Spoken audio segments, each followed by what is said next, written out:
I can see the soul of another person through their dreams more so than what they're giving me, like just face to face. Like their dream is screaming all of these things that they're not, like all of that feels more important to me than to have or establish a kind and typical relationship with a person. Welcome to another episode of What It's Like to Be You. I am Josh Lavine, your host. Today my guest is Kristen Oberly. Kristen is a social self-pres 9-wing-1 963 trifix, so she's a Bermuda 9. And Kristen is an exceptionally talented dream analyst. She and our friends Kaisa and Sammy, have a podcast now called Synsomnia, where they are analyzing each other's dreams. And through that, they've actually discovered / invented a new process that they're calling dream incubation. That is a way of accessing and working with your instinctual blind spot. And it's very powerful. Their podcast, I highly recommend it. It's very personal. It's very deep. And it's a very good demonstration of why dream work and tapping into your unconscious via dream work is one of the fastest track, most powerful, most surprising ways of working with your blind spots, and also just kind of finding the thing that is the most sensitive nerve in your psychic ecosystem and working with it. So very powerful. I've been on the receiving end of a dream analysis from Kristen, and it was very amazing. You can check out her work on inkstoryrebel.com. That's her personal website. And you can check out her art, as well as you can also book her for a dream analyst session. I strongly recommend it. One other thing to note about Kristen, she originally made a splash in our community because of her art. She created these visual depictions of each of the trifix combinations, and those are quite amazing as well. And she and David Gray are working on an extended trifix booklet that will feature some of those trifix illustrations. So be on the lookout for that as well. This episode is very interesting from the point of view of 9. Many people who are 9s don't originally believe they're 9s because they hear that 9 is something called a body type, and they more identify with their feelings or their intellect.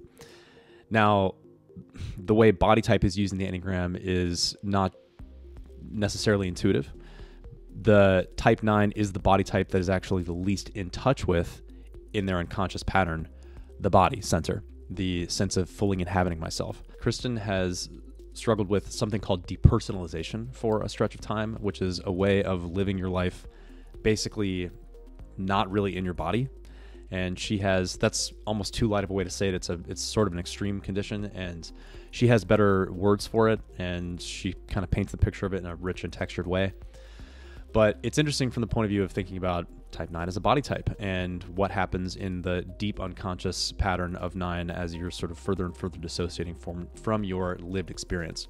Something that I just find so fascinating about Kristen and what this interview reveals is that your life force has its own kind of intelligence. It knows what is nourishing for it, and it knows what it wants to bring itself back to existence. So Kristen, struggling in a state of depersonalization for a while, the thing that kept drawing her back to life was her fascination with the unconscious and literally her own dream world. So we explore that a lot. We also explore Kristen's Bermuda 9 swirling around what is the form that my art will take, what's my personal expression of that. And we kind of compare her Bermuda 9 swirl with my Bermuda 3 swirl. So some interesting stuff there as well. Okay, before we get to the interview, I have a couple plugs. Number one, please check us out at the Enneagram School, theenneagramschool.com. We have a new class coming up that is an attachment type support group. My friend Alexandra Arroyo Acevedo and I are teaching this. It's an 8-week program. It starts August 22nd, and it's specifically and only for types 3, 6, and 9. And what we're really going to be focusing on is supporting each other in coming home to ourselves. So we're going to be exploring what are the psychological mechanisms that underlie attachment types, self-betrayal, self-abandonment. What are the ways that we leave ourselves under the stated goal or the unconscious goal of maintaining or creating a connection with other people, or with some sort of value system that we're trying to live by? And how do we come back to ourselves. This is going to be not as much a pedagogical lecture class as much as it will be literally a support group. So we're going to get to know each other. We're going to just do a lot of personal sharing and a lot of witnessing of each other as we process the ways that we've left ourselves and come back home. So please check that out. Once again, that class starts August 22nd, and it's going to meet for 8 Tuesdays at 6:30 p.m. Eastern Time. More information is at theenneagramschool.com. Okay, without further ado, here is Kristen. One of the things that's funny about starting a interview with another Bermuda is that two Bermudas coming together. I've used the phrase before. It's kind of like two Tempur-Pedic mattresses sort of meeting, and just wondering, it's kind of like, what form is this going to take? Because normally I'm waiting for someone else to give me something to respond to. Mm-hmm. And I imagine as a Bermuda type, you're the same. Yes. So, yeah. Yes, essentially. So here we are.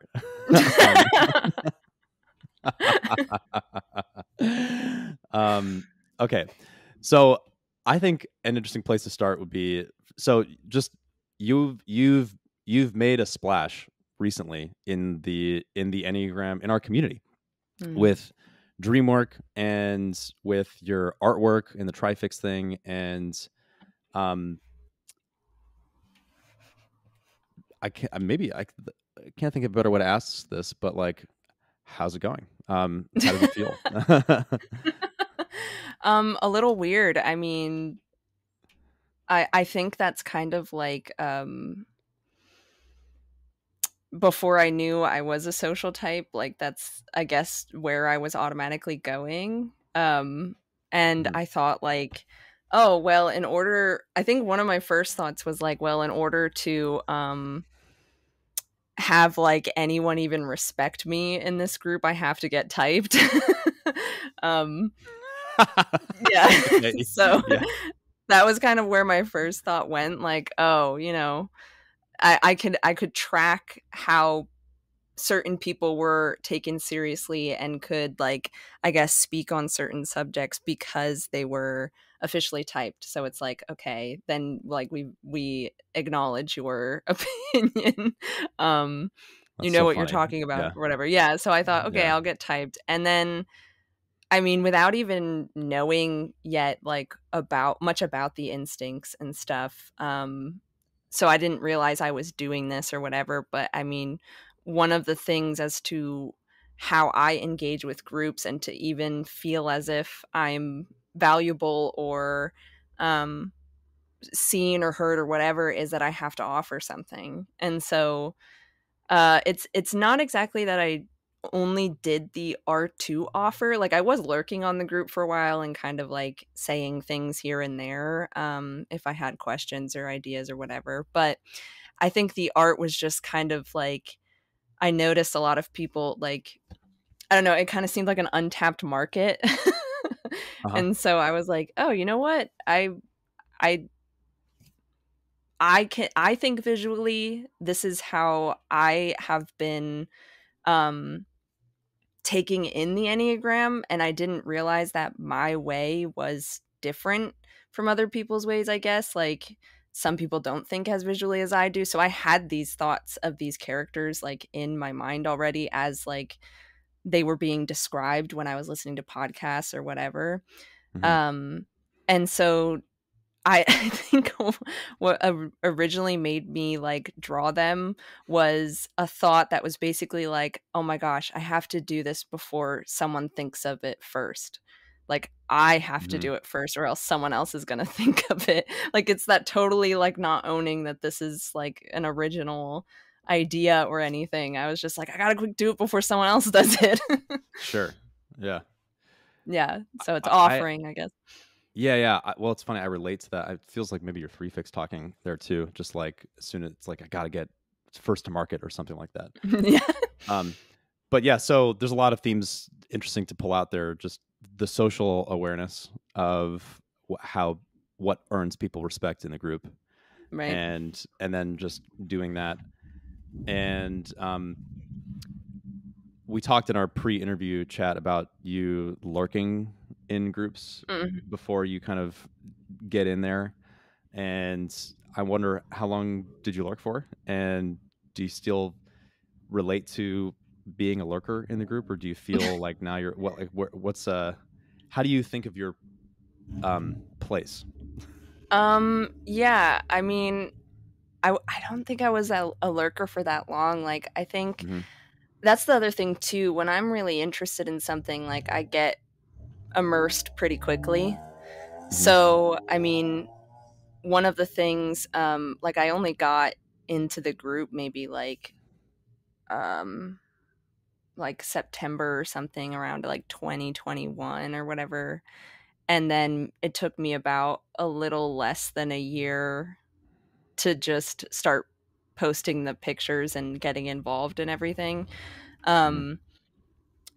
But I also, like, I haven't done this with any other group. I think there was a pretty big shift in my life like a couple years ago, and then just, like, hyper shift within this past 2 years, that I had been extremely withdrawn.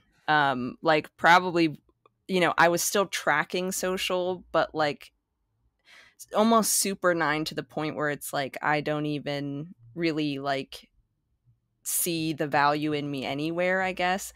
So this group had kind of been like, after sort of that phase of my life ending, I'm trying to, like, be, like, I guess, embody something different and not like this closed off, withdrawn person that hardly goes outside or whatever. And I think the group was like my first opportunity to kind of like, oh, hey, here's an idea, and or here's, some art or whatever, without even, like, I guess, thinking it would go anywhere. So I'm kind of still in a little bit of a shock that it did go anywhere, and people, like, I talk to a lot of people now, and the dream thing happened. I wasn't even expecting that.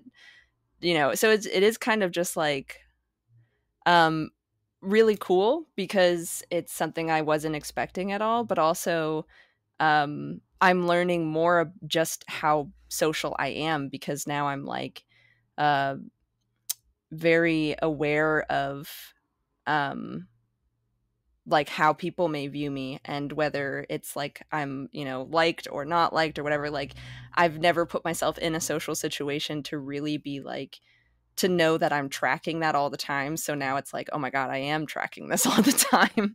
I'm Mm-hmm. very aware. So it's like, it's cool, but it's also like a lot of anxiety. So I've been kind of learning to, work on that, catch that in myself, become more aware of it, in a way I don't think I ever had before. Sure. Yeah, that makes sense. Mm. So I want to put some anchor points in our conversation, Okay. to anchor to, and also to, because I think some of these will be reference points for us throughout this conversation. So Hmm. first of all, you're full typing. You're social self pres 911-963, right? Yes. Yeah. Um, some things that we talked about in our pre-interview conversation, like, pretty much blew my mind. One is the misdiagnosis you had for so long, which Hmm. was, I think I'm remembering this, paranoid schizophrenia, Yes. right? And you are medicated for it for over 8 years, right? And it's a misdiagnosis. Yeah. Yeah. Okay. So that's a huge deal. So that's interesting. And also, just to wade a little further into the darkness, you had a period of depersonalization also. Yeah. Yeah. So I want to get into that, especially in the context of you being a body type, and also the Bermuda swirl that we talked about and its relationship to those things. Hmm. And so that's one category of conversation. Um, Related, I think, is your tendencies towards withdrawing. And I love how you said, when I think it was one of the emails, actually, I'll just pull up the quote. You said, um, I'm able to quickly leave my body. The worlds I've created in life, even if it mirrors reality, feel better and safer than this world. Hmm. Um, my misdiagnosis probably stemmed from this. I gave a lot of attention to these other worlds, and it started blending with reality. So this way that you live in a kind of alternate dimension, which Yeah. I imagine is populated with the dream world, Hmm. shadow figures, and things like that, that somehow are, um, intertwined with in some deep way with our actual quote unquote reality. But you seem to live in this other one or in a blend between the two. And so I just find that all very fascinating. Yeah. So those are some of the anchor points.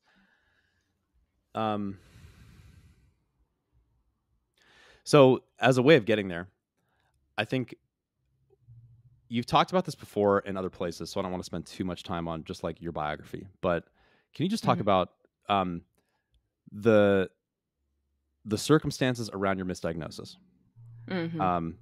Actually, what I was about to ask was your sort of life story and like dreams and stuff like that. But I think let's start with the misdiagnosis, because I think that that's a really interesting entry point into understanding just who you are and the ways that you were experiencing yourself as different from your social milieu, and as other people in your social milieu were experiencing you as different from them, and the problem that got solved by the misdiagnosis and these kinds of things. So that is a that is as a path forward in our conversation here.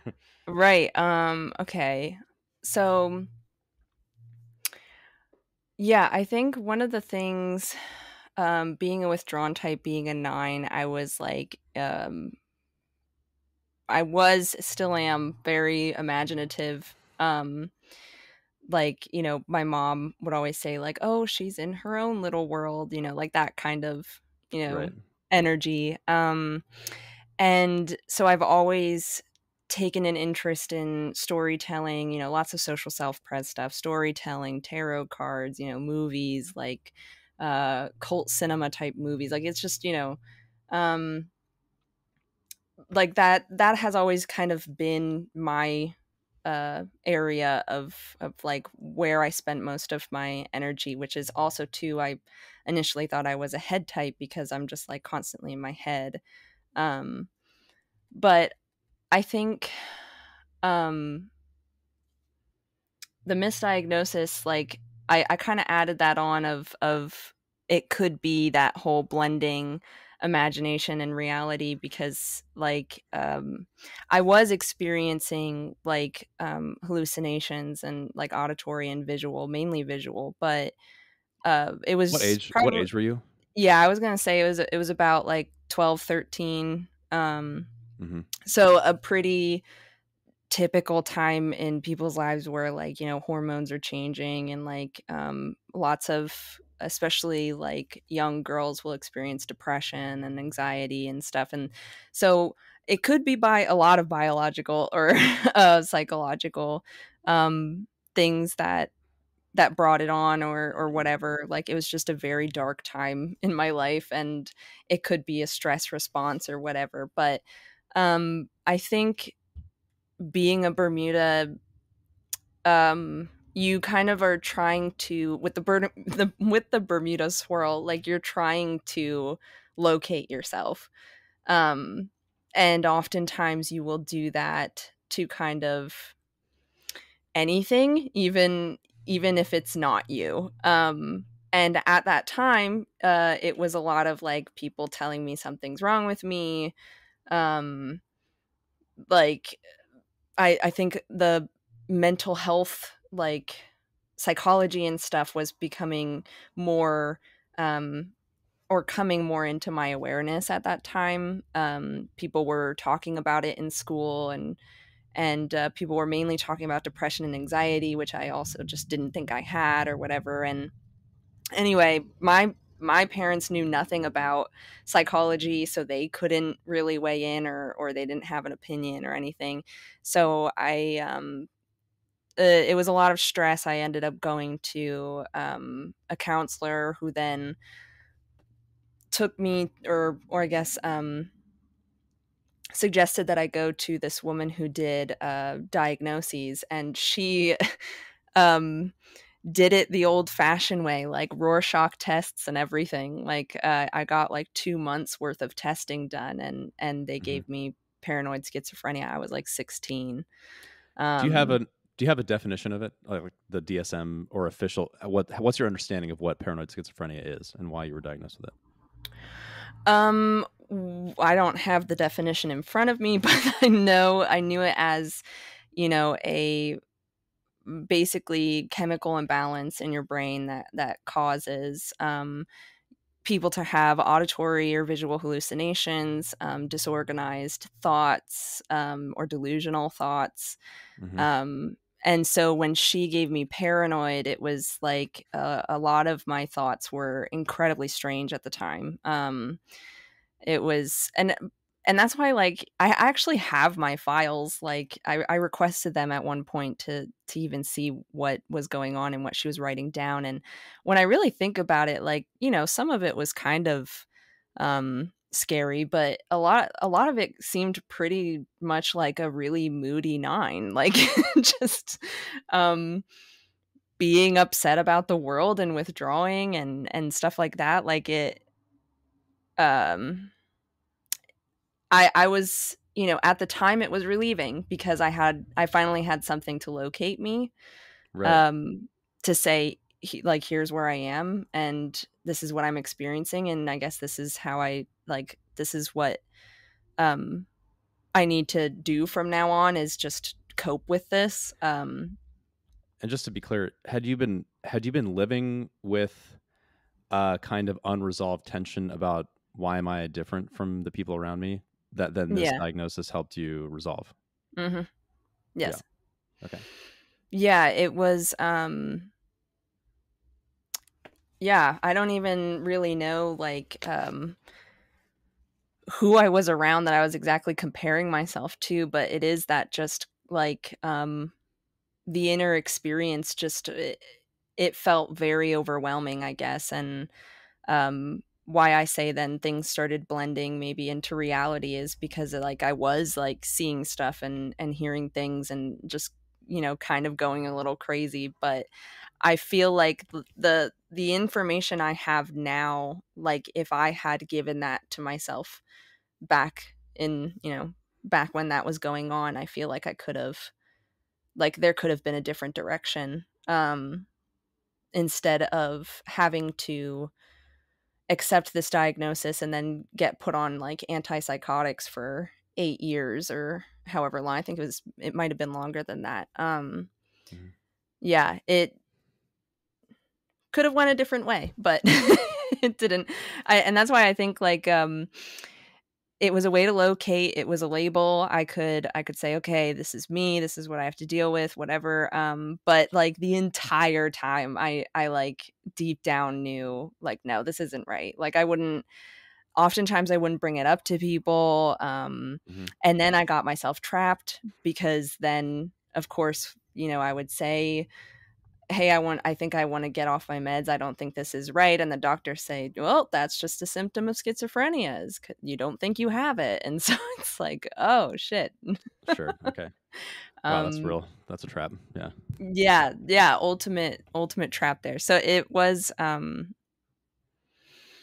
think I wrote a little bit, I think, in the one email, like it's just basically I betrayed all three of my centers like for far too long, is just, by trying to stop the Bermuda swirl and locate myself, like, in a way that's just betraying all of me. And I have to, like, I'm still slowly, I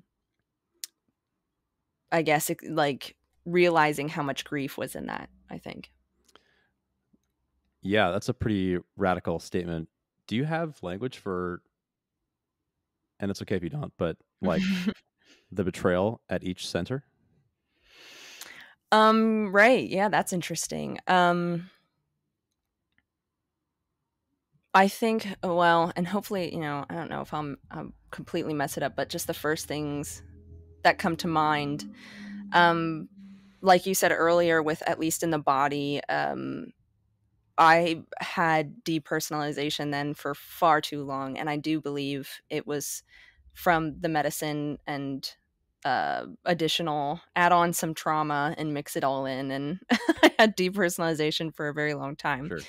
Um, Can you say, sorry, just for people listening, what is depersonalization ah, and also just the timing of it, of everything? So, yeah, and I want to just zoom out real quick. Just, I'm giving you a bit of a break. You said you were like 12 or 13 when this diagnosis happened, right? It's like, yeah. I mean, come on, like you're 13. Yeah. So like I guess my point is like where my mind was going was, well, you could think of it as a betrayal of the mental censor. Like I took someone else's orientation and just absorbed it as truth and didn't Yeah. question it for later. But also you're 13 and that's what kids are doing. You know, their kids are Well, listening right. for, you know, Yeah. Yeah, that's but true. also, but it is interesting to look at this just from a personal journey point of view and sort of the way that this was such a clear anchor point of, well, actually, let me say it this way. Like the diagnosis and then your ultimate kind of taking ownership of actually, no, this isn't me, and then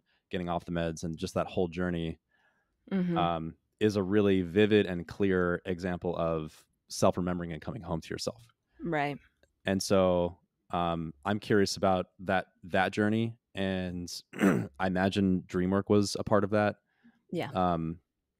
Yeah, but I just want to get like a time. Just what's the timing? So you were like 12, 13, got the diagnosis, and you Yeah. were off the Okay. meds around like 2021, and you also had Mhm. depersonalization sort of in that. And can you also tell us what depersonalization is? Right. Gotcha. Okay. Yeah. Diagnosis happened at 16, but all the symptoms and stuff happened at 12, 13. So, Oh, I see.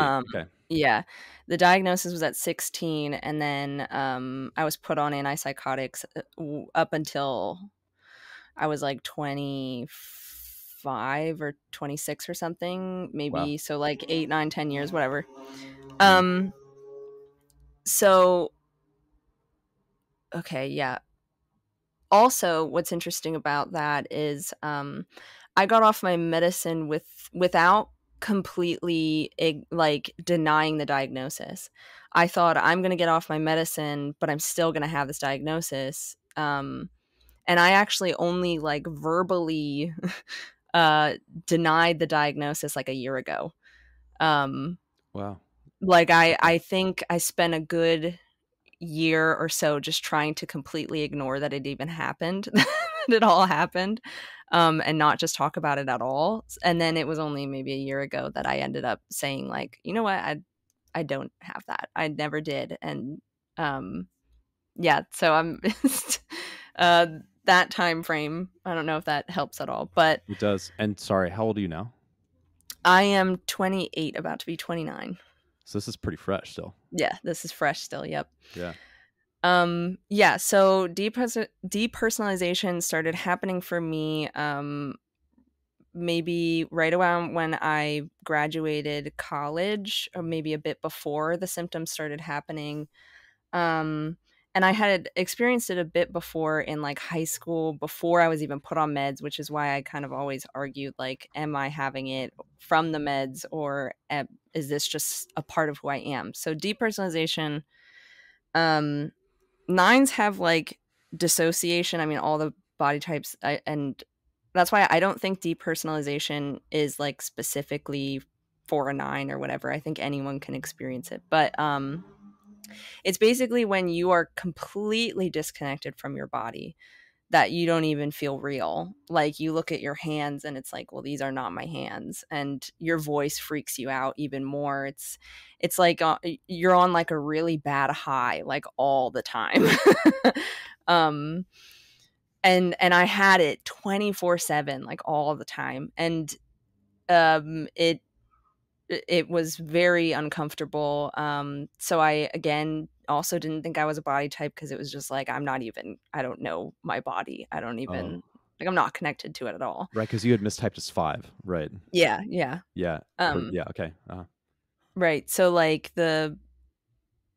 it was just a complete disconnect, and um that's why I kind of see that as like its own little betrayal, is having to deal with that. But it's, and I do agree with you that it is like, okay, I was 12, 13, what do I know? Like how could I have known better or whatever? But Mhm. so this went on for so long that it's like, why didn't at any point in time I question it, that it went on for that long? Because especially like for it to go on that long, like if the depersonalization was from my medication, I don't know, because I could never get a straight answer from doctors or anything. And depersonalization for a while, every time I would try to research it, was only ever kind of discussed in post-traumatic stress disorder, and it was only ever like, certain periods of time someone would experience it, and I was experiencing it like chronically, like all the time. It wasn't just an hour or two of the day. It was from when I woke up to when I fell asleep. Like it was incredibly depressing. Um so I think a big part of coming back into my body, and also like through dream work and stuff, is like really going through all of the emotions and experiences I had throughout those years, and being able to really reclaim them. Like there was a lot of trauma, there was a lot of um like things that I should have responded to, like in my body, but as a 9, it's like anything that's traumatic or upsetting, I just kind of like swallowed it and like shoved it away somewhere. So like dream work has been a way for me to really actually let life impact me in the way that it should. And that's actually one of the things I love about being a body type, is that I can have things like impact me and really like resonate and hit me, I guess, in a, whether it's negative or positive. So I definitely didn't let that happen, or I just couldn't physically for quite a long time. Wow. And then Yeah. when did the depersonalization resolve itself? Right. So that's still to this day like fizzling out. Oh, I see. So yeah, you experience Yeah. that still. Yeah. Yeah, it's um not as frequent. It's not every day. It's not to the point where I'm like depressed about it. It's kind of uh yeah, it's like I hardly notice it if it is happening, I guess. Some Right. days are worse than others. I think it's like when I'm stressed out is when it becomes worse. Hmm. But nowhere near where it used to be. And that may be the fizzling out part, maybe happened about a year ago. So one thing that I'm thinking is that it just feels like think of just a spectrum of how in or out of your body you can be. Hmm. And the the essential sort of gift of the 9 is like being fully inhabiting myself, like being fully in myself, in my body. And then on the opposite of that spectrum is what your experience of depersonalization is. Yeah.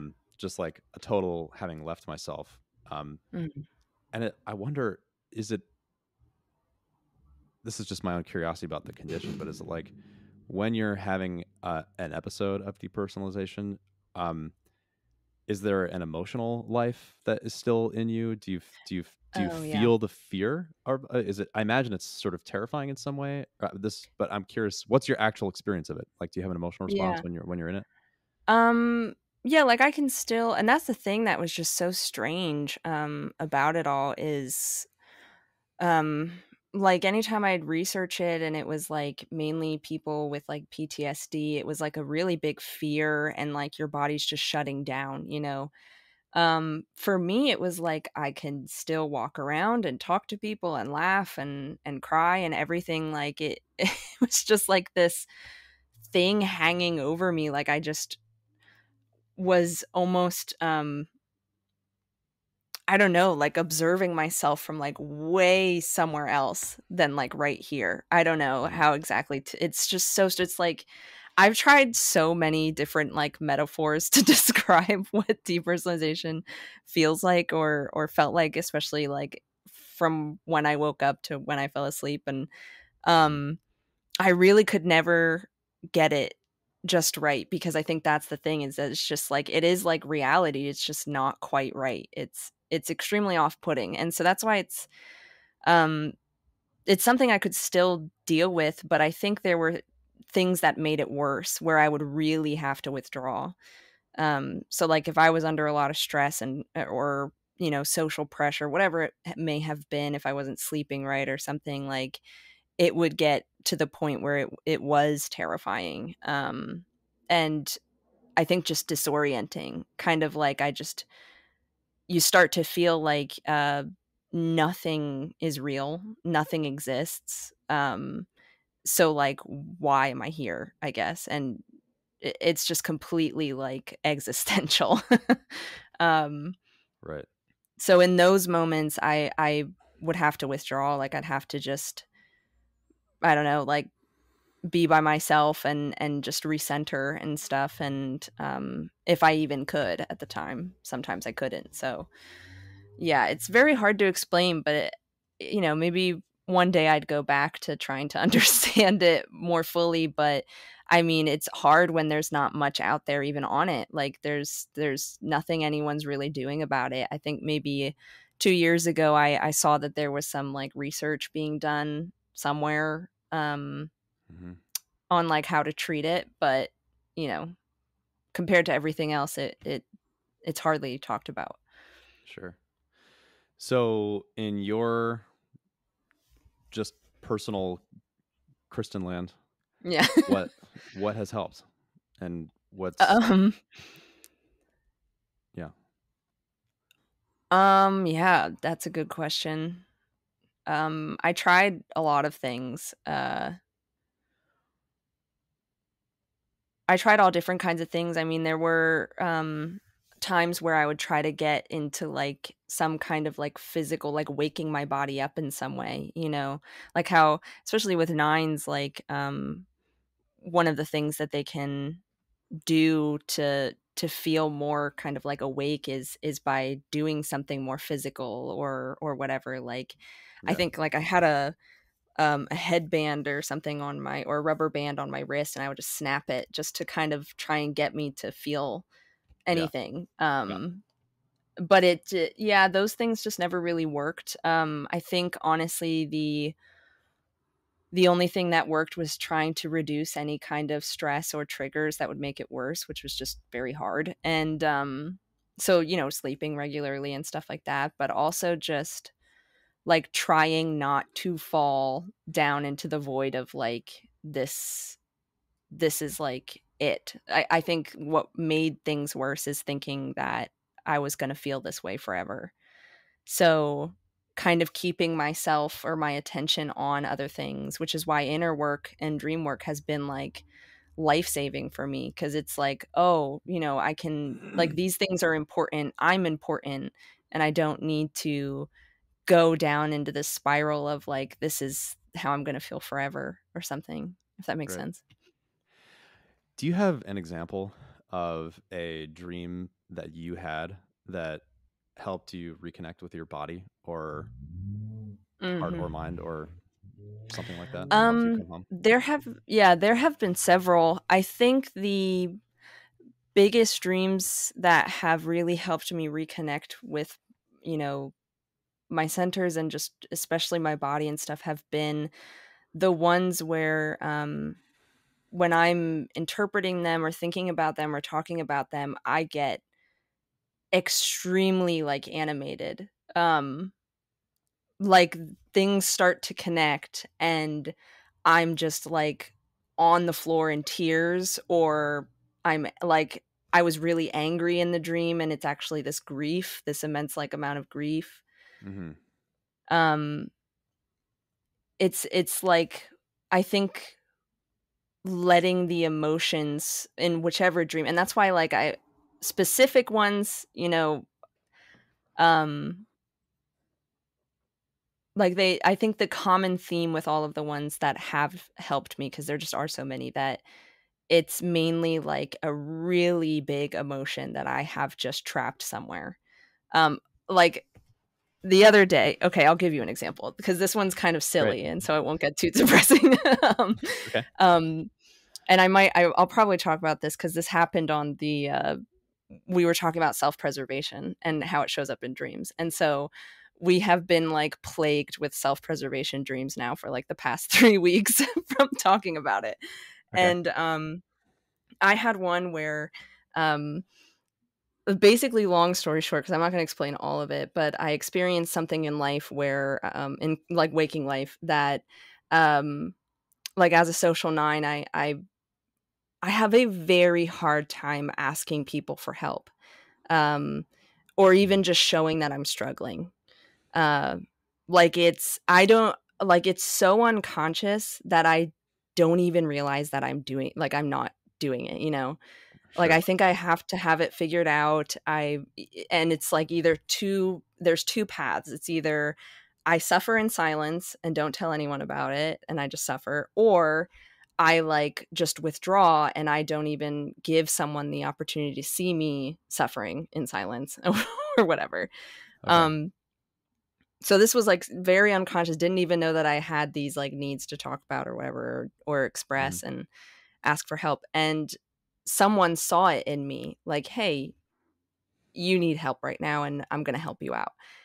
Without me bringing it up or like whatever, I was just, gonna completely withdraw, and this person said, I'm gonna help you, and it threw me off. And I wasn't affected by it when I talked to this person or whatever, but I had a dream that night that was really big, and like the first part of it was like I just walked into my house and there was a guinea pig cage there, and I had guinea pigs throughout like my entire life, up until like 2 years ago. So uh, I've been having this reoccurring theme in my dream of guinea pig cages, and they're always like really dirty. Like I haven't cleaned them in forever.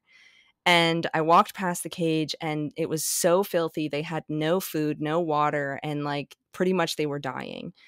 And I went down to them and I was like, basically, like I remember writing like, oh my god, I completely forgot that these things were here and they needed me, and I hoped that they would forgive me. And like when I started thinking about guinea pigs, like one of the stupid things that they do is that they'll squeal when they need something. Like it's so obnoxious, but they like, I need food right now, and they'll just Yeah. start screaming. Uh-huh. And when I had that thought of like, oh, they ask for help, essentially, like I just started bawling. It was at like 3 a.m. I woke up and I just started crying because it's like, oh my Yeah. god, like I don't do that. And I like every fiber of my being does not allow me to ask for help and even show anyone that I need anything. And here are these Mm. like stupid little potato figures like screaming when they want food. And Yeah. it's just like, it was just one of those things that it affected me so much, that just connecting with that need, and especially for a 9, just all the different needs and things that I'm completely trying to push away. um Dreams have been a way for me to like, for it to click, for it to resonate, I guess. It just really strikes me that something in you knew, uh, and maybe early on, that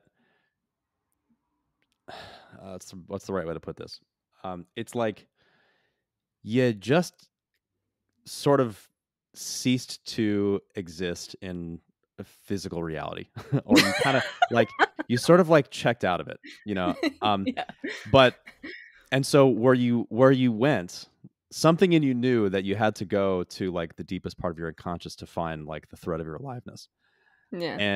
And it seems like even in that story, it's like a person, like I'm imagine that actually happened, right? A person said, Kristen, you need help right now, and I'm gonna help you. Hmm. And that had almost no effect on you. But then you went to sleep that night, Yeah. and the dream helps you process it. And then when you woke up in the middle of the night, you were like, "Oh, I get it." It's like it's so interesting. Like the event of life just was like it was like passing through a fog. But then the unconscious world had this intensity for you that actually woke you up. Hmm. Yes.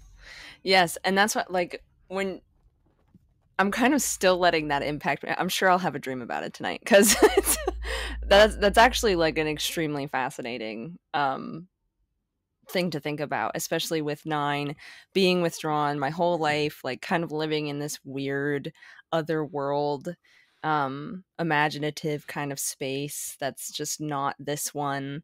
I think the also with the thing with 9s of just kind of like not being held correctly, so it's like I'm kind of existing in this other world that feels better and safer, and um like I don't know if it has much to do with control, like maybe it's easier for me to control or something. uh but yeah, it's like now I'm kind of able to connect with a more authentic like have more of an authentic relationship with that world instead of it just being complete fantasy. So yeah, that's extremely interesting, and I'll probably be thinking about that for quite a while. You know, it's almost like there are three worlds. There's physical reality. There's the dream world, which are both quote unquote real.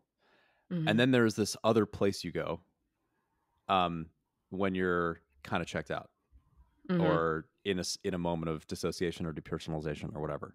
Yeah. And that's kind of like in my interview with Xander, he talked about toggling on and off of existing. Oh yeah, yeah. Um, His interview was extremely helpful for me, even too. oh, Just really? it felt very similar of just like you're either exposed or you're not, and I think just constantly being affected by things, it's just so much easier to be in a place that kind of doesn't exist that I've created, which is why I said like there is some kind of aspect of control there, obviously. Like I can control this like dissociated spot, but I think like you know, in thinking about depersonalization and all that other stuff, it's like I'm not in control like at all. It was like it's just terrifying. Like I don't know. Yeah, there are these strange spaces that I've been to emotionally or psychologically that just are completely out of my control. I think it's interesting. You know, this is kind of reminding me of when I was like a lot younger, like this was maybe like 10 or something. I remember one of my biggest fears, like, because I think someone had asked me, like, you know, what's your biggest fear? Just one of those questions. And I think, like, I couldn't really think of anything. But the one thing I thought of was I used to play The Sims a lot. Do you know that game? Of course, yeah. Right. Okay. And one of my biggest fears was, like, what if I wasn't in control of my body? Um, like that just terrified me, thinking like I had no autonomy, essentially, that I would just be like walking through life like witnessing myself but not actually like controlling what I was doing, like picking things up and talking to people and stuff, like, but I had to like I was forced to watch it. um I don't know like why I would think about that at 10, but it's one of those things where I ended up kind of living that fear of kind of like being in a body that I don't feel like I'm in control of, and then kind of having to toggle these spaces of what I can control, what I can't, how things impact me, how they don't, um like finding a healthy relationship with both or whatever. Yeah. If that made any sense. I don't know if that made sense.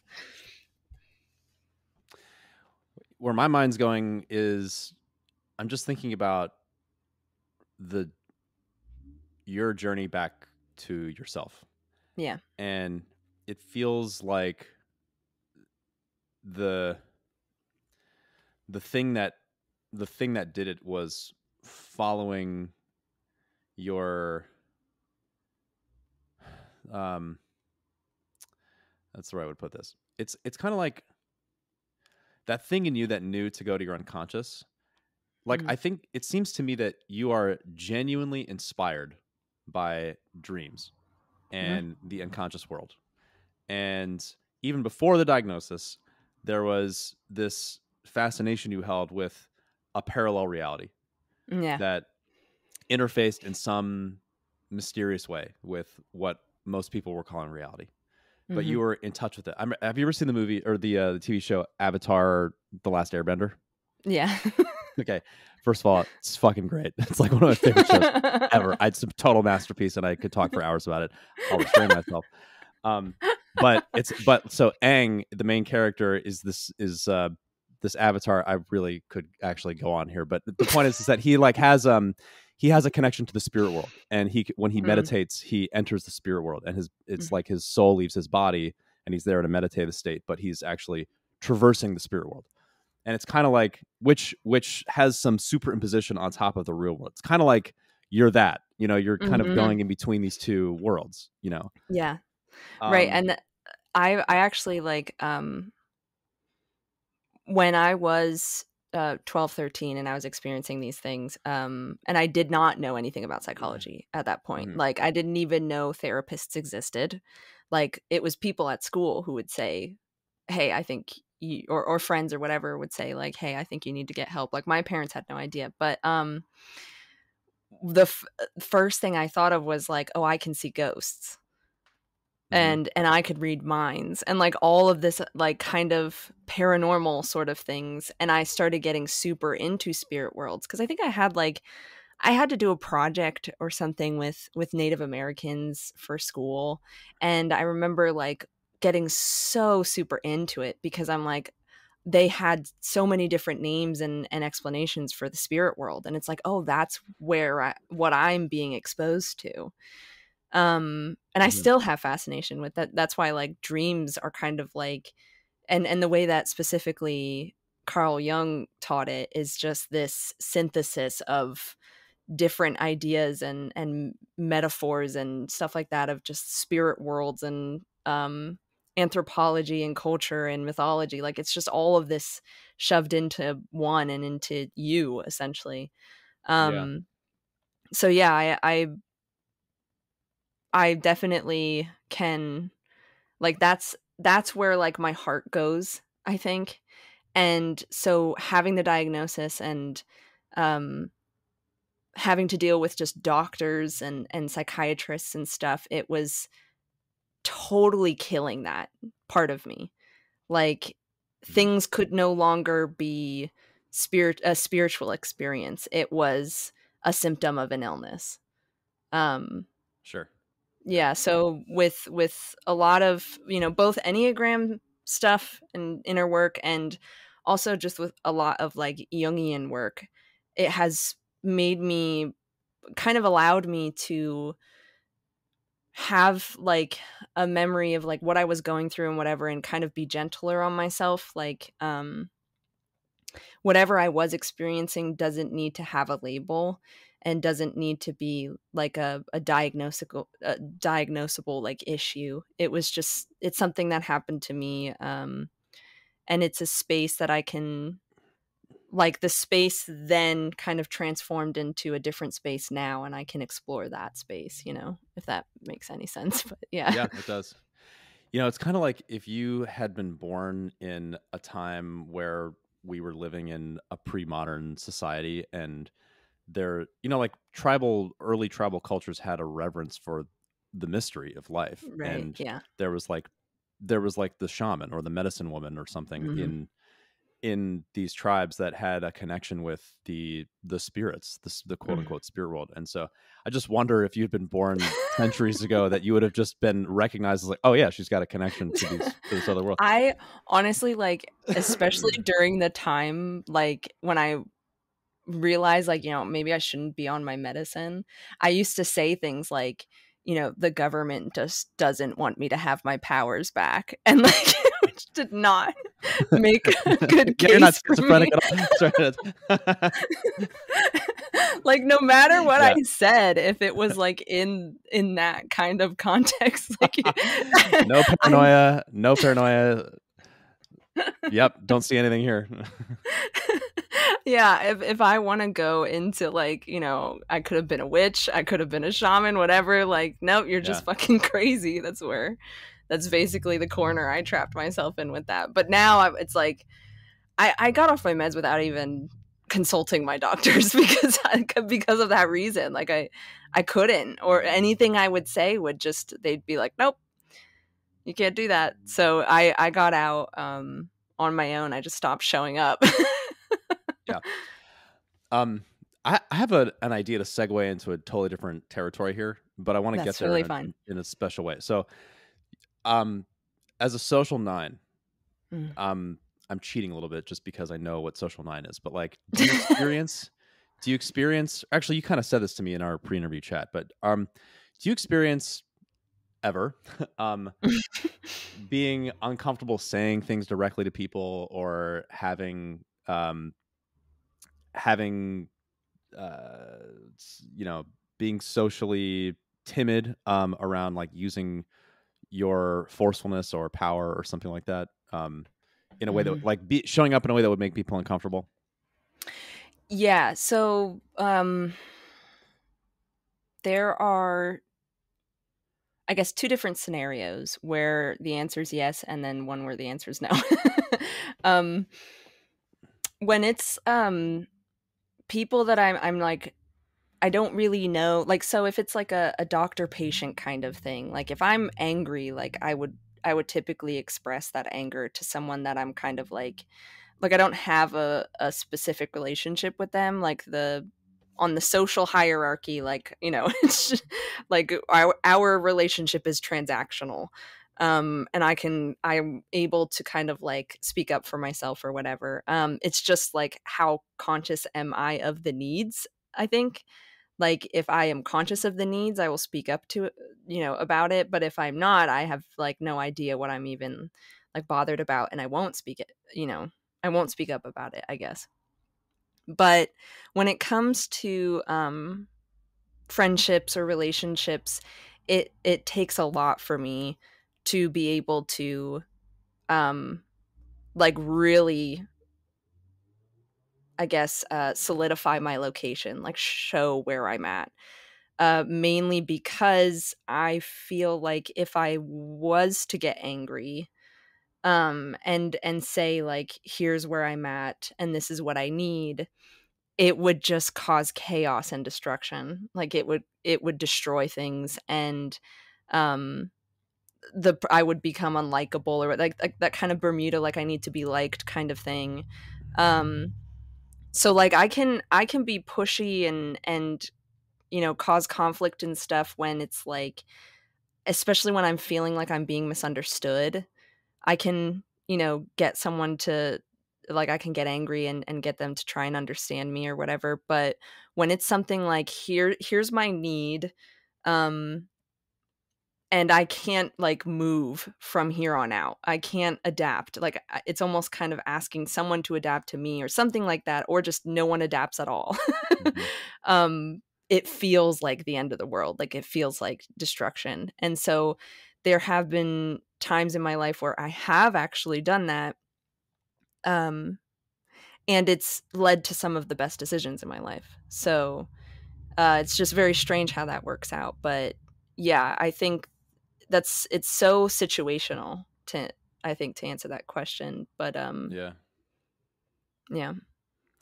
That's a pretty interesting distinction you made around, like, if it's quote unquote doctor patient relationship versus a friendship, and that itself is a social distinction, right? And Hmm. so there's like a certain social situation in which you feel comfortable going or saying, revealing your location or saying a thing that would make someone uncomfortable. But in a situation where the status isn't as clear and the relationship isn't as clear, and you're the one who has habitually adapted more, there's a lot more murkiness and it's harder for you to show up in that way. Yeah. Hmm. Yeah. um and that all tracks, and I actually relate to that a lot as a also social Bermuda type, especially like as a coach. You know, I say things that people don't want to hear all the time as a coach, Hmm. but in my friendships it's a lot harder. And so that's just part of the reality, I think, of being a social Bermuda type. But the reason I asked that question was because so I've experienced you on the receiving end of your dream shaman work. Yeah. And so I had a dream that actually you were in. And Yeah. yeah, and we don't have to get into the whole dream and everything, but um I was pretty struck by how you had like zero qualms about just like putting your finger on like the nerve, you know, and just being like, this is what I'm seeing, this thing. And you would listen to my interpretation of my own dream and be like, actually, no, that because and then, you know, you're sort of educating me along the way, like you're interpreting the dream from the point of view of the dream ego, and the Hmm. dream ego is actually uh not what you want to be listening to when you interpret a dream. It's just like there's something else to surface here.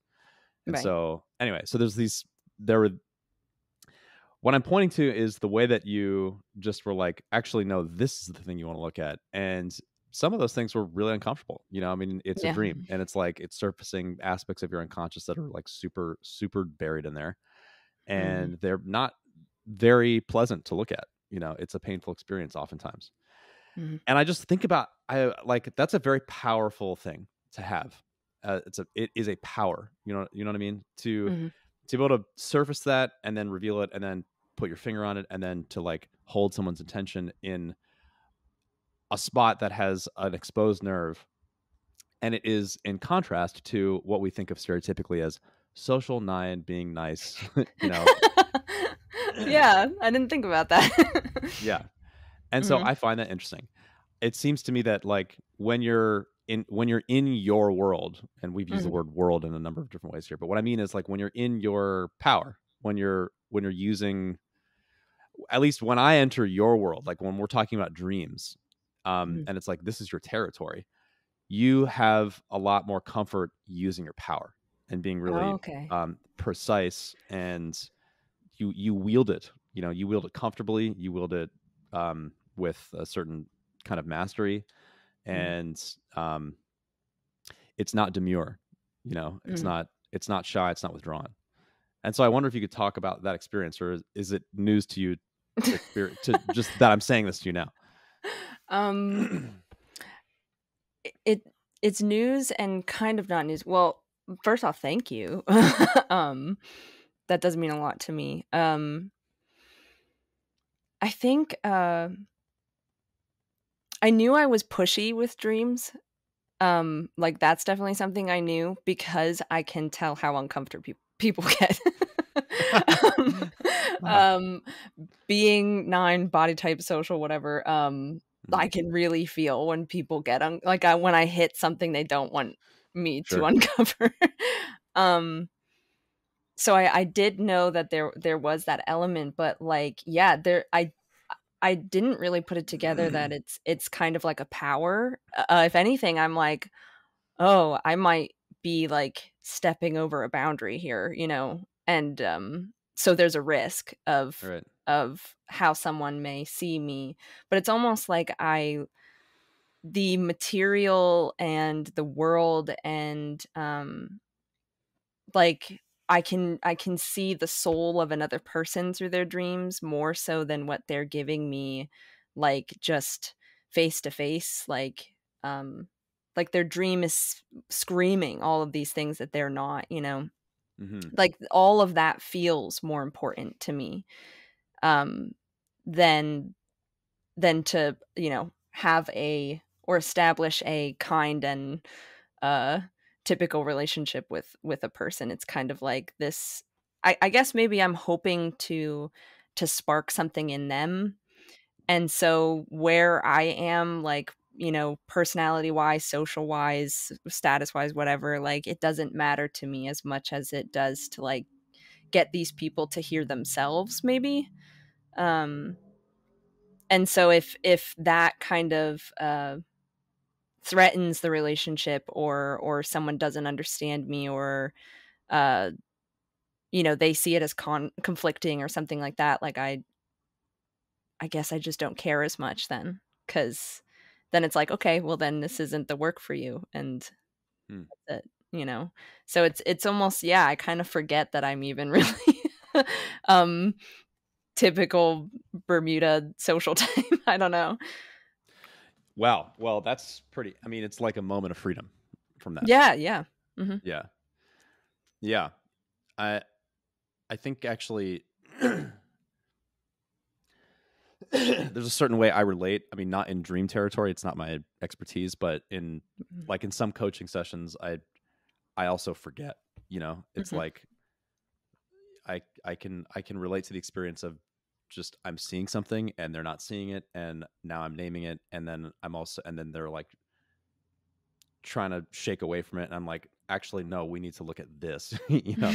um and then, I mean, if there's enough resistance, then I work with that too, but there's a certain way it's like I don't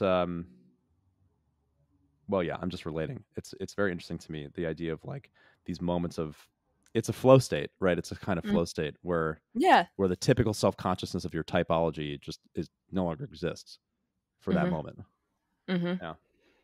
That's a good way to describe it. Yeah.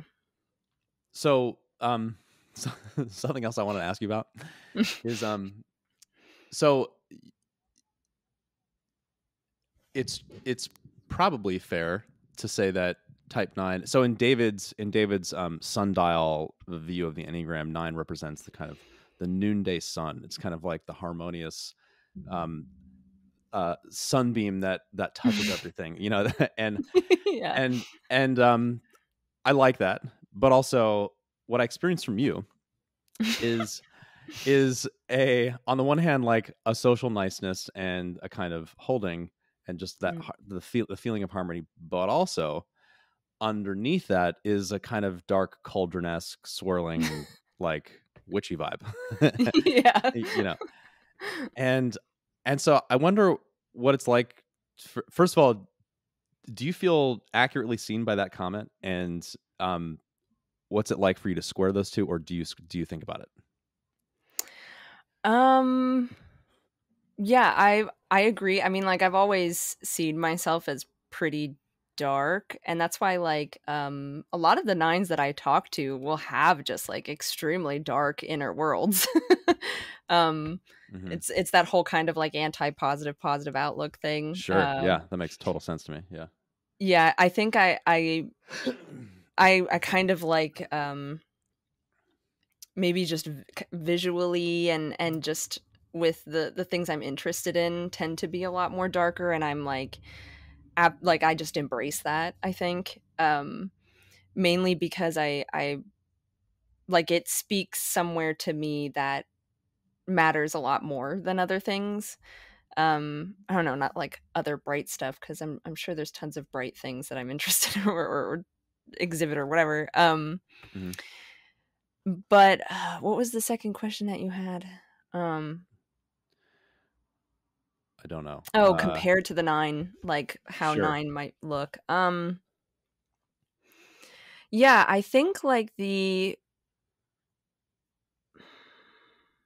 don't know really what to say about that, because like um for me and my Enneagram journey, like I did not have much knowledge of the Enneagram like before I came to this group. Oh, I see. Okay. So it's almost like I didn't have much of a understanding or judgment or anything on any of the types.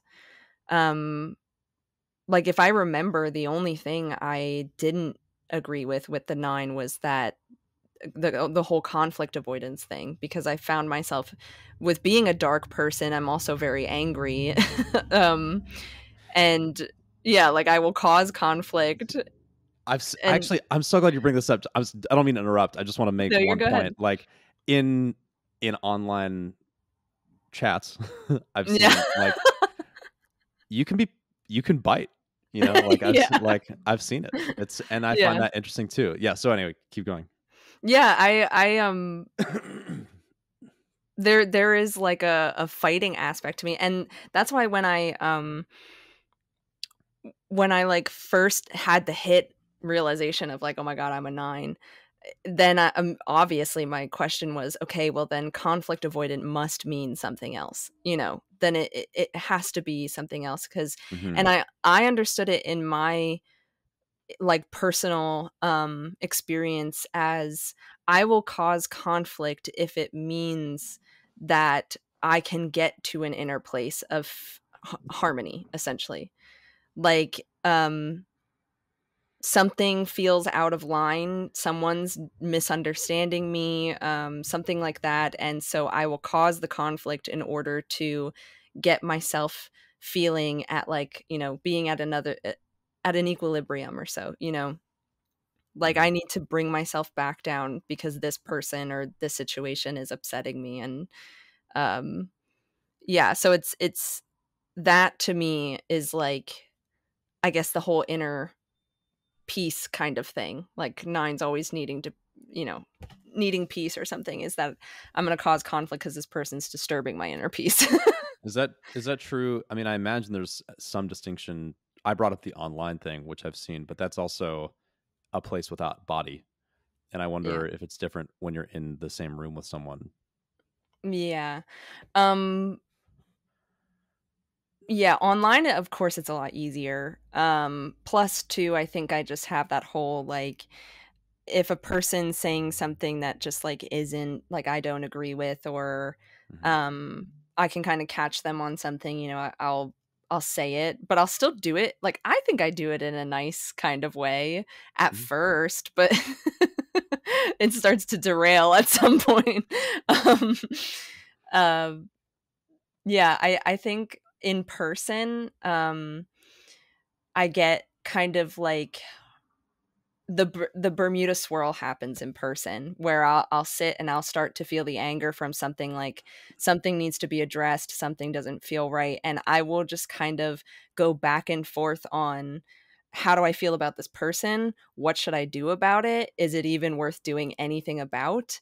Like Oh, that's good. yeah, like I'm not in contact like initially of what the right thing is to do. So I just kind of go on this like weird spinning in inside of what to do, and almost like observing every outcome that could possibly happen. Like if I did this, it would go down this path, and if I did that, it would go down this path. So like which one do I want to choose? Mm-hmm. And how do I want this person to see me after what I say and how I phrase it and all that Yeah, stuff? yeah. And should I be considering this person and what they're going through? And so am I just like getting upset because of something I'm not understanding? Like, you know, that whole thing. So in person, it's very still until I like even figure out what I'm supposed to do about it all. That's excellent. And it brings up an interesting point of contrast to you being a 9 Bermuda and me being a 3 Bermuda. Like the way that Yeah. my Bermuda swirl, we talked about this a little bit in our pre-interview chat, but like, let me just repeat some of the things you said so I get it. So your Bermuda swirl, it's like something arises in you like an anger or like a sense of like an impulse to do something in relation to like a person or a situation. Mhm. And in whether it's a split second or a larger amount of time goes by, the Bermuda swirl is what takes that solid impulse and then dissolves it into a fog. And all of a Mhm. sudden, it's not clear anymore what you want to do and where, if that was important to you at all. Right. Yeah. And that feels to me like it has a really different quality from the way that I experience Bermuda swirl. I mean, I relate to that to some degree, but like, I'll just give you the example that I gave last time. So, like, my most recent Bermuda swirl was I was, I've been really exploring like an issue around like scarcity with money, and I had like a big scarcity, like a money scarcity, like scare, about a month or so ago, and so I have all these things that are going on in my life. I have like my coaching practice where I coach people and mostly like founders and executives and stuff. And then I'm also like building this Enneagram school and have this podcast, and I like would like to write a book. These are like the anchor points of my, at the very least, professional life. Mhm. And had this money scarcity thing happen, and then I was like sick in a hotel room in Phoenix because I was there for a friend's bachelor party, and then all of a sudden just was like, wait a minute, like that's not what I'm supposed to do. I need money now, and I'm supposed to finish the project that I started 10 years ago around teaching people how to play piano online. And so I launched zerotopiano.com. I wrote thousands of words for this, literally in a feverish word sprint. I just produced all this content. And it's like the Bermuda swirl is like, I forgot who I am. Mhm. It's from the point of view of image and identity, right? It's like, and I guess it started from the scarcity thing, but there's a sense of like, the person that I'm being right now is not the person that I'm supposed to be, and to be my full self, to maximize my potential, whatever, I need to do this other thing, and all of a sudden my entire life force gets focused into this project, and then 4 days later I wake up, and I'm like, what am I doing? Like, I'm not doing this. This is not what I care about. I'm not doing this, And Yeah. it was like a friend of mine woke me up with a friend of mine who's an 8. He asked me, he was like, are you doing this because you just like need money, or is this like, do you want this to be part of your legacy? And I was Mm, just like, whoa, that question really hit me. And it kind of brought me back home to who I am. But there's yeah. something really categorically different about that, um, and the way you experienced your Bermuda swirl from a body place Mhm. versus an image place. Right. Yeah. Yeah. Because when you said that, it felt way more assertive than my Also the Bermuda assertive swirls. thing, right? Yeah, that it's just like, kind of action doing whatever. That for me, my swirls will at least kind of take place more in a withdrawing, like I don't know, like just a complete I don't know what I'm doing and what I'm supposed to do, and how I feel about this and all that. Like it's and sometimes that has to do with action. Like, I mentioned before about like art, that for me art has been an entire Bermuda swirl. That it's like I don't Hmm. know what exactly my style is. I don't know what I want to like, hone in on really. Like I do everything. I've done so many different projects. I've done children's books, I've done comic books, I've done like portraits and like obscure fine art kind of shit. Like I've done kind of everything, and on one hand that's very like helpful, because it's like, wow, I can kind of do a lot of these. Like I have like a, jack of all trades, whatever. But again, like it's just not like, well, where am I just going to kind of swirl around with all different art projects my whole life, or am I going to really dedicate myself to one thing Hmm. and allow that to like really be me, even if it's like a theme or something? So Yeah. yeah. Is there an angst about that? Like, somewhere in you a desire to pick a lane? uh, um I think so. I think there always has, like, there's, especially going to art school and seeing everyone else in a lane. um like I watch everyone else kind of have their thing, and it's so distinct. Like you go in into a room, and if it's one specific person's stuff, it's like, yep, that's that person's art. And some people have said, you have a style, Kristen, but like I don't see it. um Hmm. and so it is like, I think that's one of the first responses I had to finding out I was a Bermuda, is like, I want to actually like hone in on something specific with art. And I've noticed that majority of my art is like some kind of archetypal, um, otherworldly spirit realm kind of uh vibe. And so I kind of started these drawings of the trifixes were kind of my first like, I'm going to hone in on this style and this type of art. Um and I think like it's a good enough thing that like it can cover so much material, like mythology and that spirit world type of, paranormal and like those kinds of things, and they're very social self-pres things. Can like I can do a lot with that, but also still like that's what I'd want to do, And or what happened? depict. Yeah, what happens when you do that? When you the image in my head is, it's like the swirls going in, and then you sort of create a pathway for it to channel itself in a particular direction. Hmm. Yeah, What happens?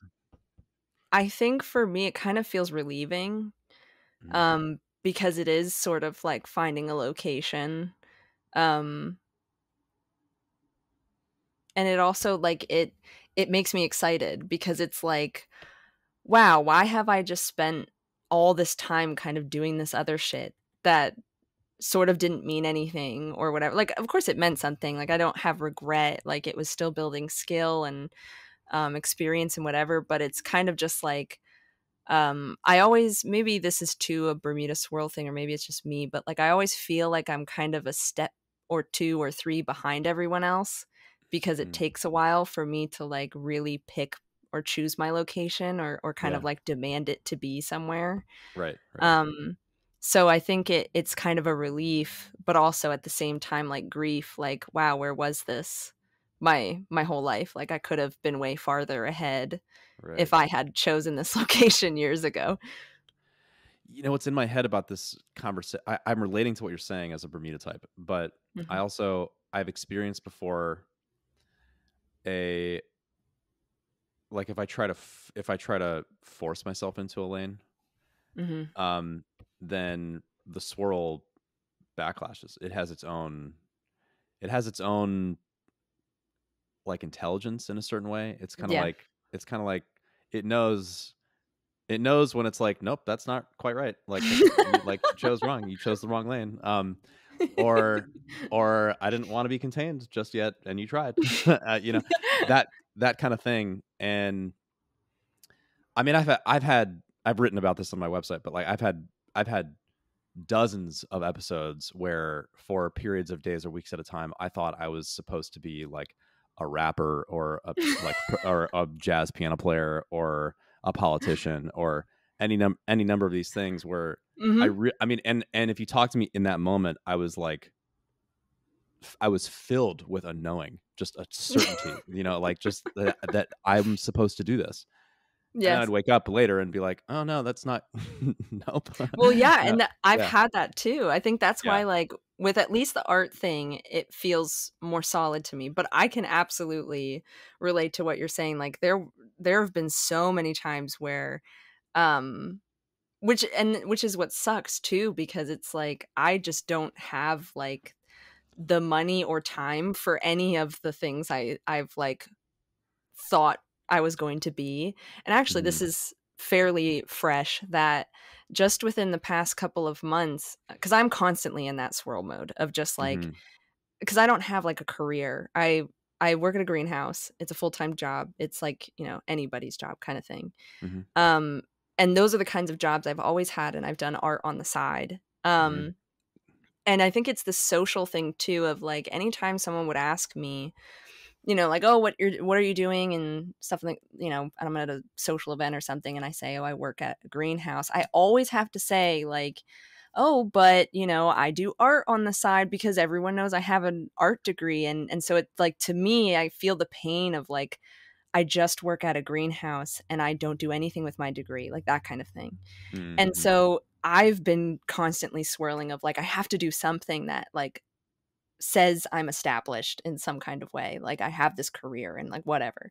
Mhm. Um and it's just within the past couple of months, it was a combination of a lot of dreams. I do tarot readings and stuff, so it was a combination of that, a combination of some like kinesthetic work that I was doing and whatever, that I just kind of hit this spot of like, I'm done. Like I'm done trying to swirl around, like not being okay with where I am right now. Um, and it was just this weird resonance, and I know to some people that might, like, they have no idea what I'm talking about or something, but, like, to stop the swirl, like, not even to just find a location to stop the swirl, but just to stop the swirl of being I'm just not going to try to see myself anywhere I am other than right here, like, was huge for me. Mhm. And it was kind of a like knowing, it was a deep inner knowing of just like whatever I am meant to do, I haven't encountered it yet. Yeah, Like yeah. it's not anything that I've thought of within the past couple of months, because within the past couple of months I was like, oh, I could be this, I could be that, I could Mhm. um so I kind of just let that happen, and it's almost like that's incredibly freeing. Like I feel like I'm actually enjoying the things I'm doing right now. Like I go to work, and even though it's a greenhouse, like I'm not throwing this weird like hidden layer of judgment on myself. Mhm. And when I'm doing art or I'm picking up projects or whatever, it's not like an excuse like this is going to get me somewhere someone someday or something.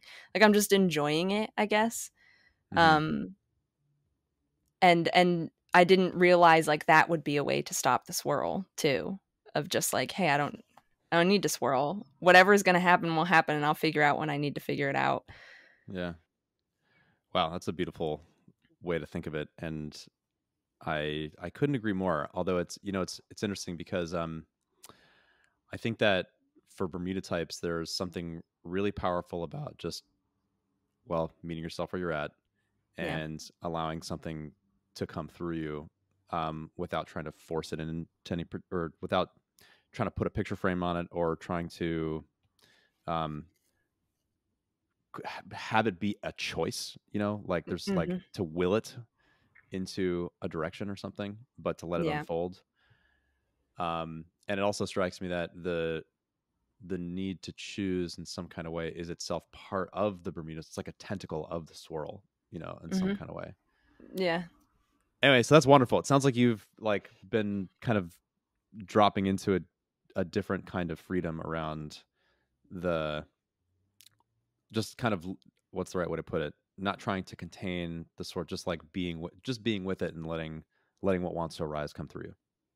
Yeah, I think it's like a I'm trying to be more curious and Mm-hmm. less like judgmental and less like controlling and um less swirly. Yeah, it's just like a different relationship with just being curious about my life and just what I'm doing and enjoying what I'm doing. And I think like putting more value on my inner world um, Mm-hmm. because of just so many years of either feeling like I've betrayed it or um, not even acknowledging it. Like I had nightmares for years, like, just because it was almost like my unconscious was incredibly pissed about where I was going. Yeah, and Yeah. Uh-huh. I didn't listen to it. So it's like I'm kind of spending that time reestablishing that relationship and Yeah. not putting so much of like the pressure on myself to have things figured out and just kind of trusting that process. Yeah. It's a lot. It's very freeing. Yeah. Wow. Well, that's excellent. Thank you. You're welcome. So I'm noticing the time, and Yeah. I'm wondering how you're feeling, and what this has been like for you, and if there's anything that we haven't talked about that you want to make sure we mention. um yeah, no, this was very cool, like very fun for me. I think like I don't often really get to hear or take in or be impacted by like other people's view on my life, and I don't really talk about these things in general. Like I think we might have talked about this on the um pre-call or whatever, but Yeah. like as a social type you kind of want to present things in a way that is, and I guess with Bermuda, like that's comfortable for everyone. Um, and it's kind of like I'm always taking the control over a conversation and how I'm having people perceive me and whatever. And this felt very like there's another um, thing that I can be impacted by. Like I value your opinion and insights on my experience, and so I haven't thought of some of the things that you've brought up, and I guarantee you I'll have a dream about it and I'll let you know. Cool. Well, that sounds great. I'm looking forward to that conversation. Yeah. Cool. Well, thank you for doing this. I really appreciate it. Yeah, thank you. This is fun. Cool. Okay.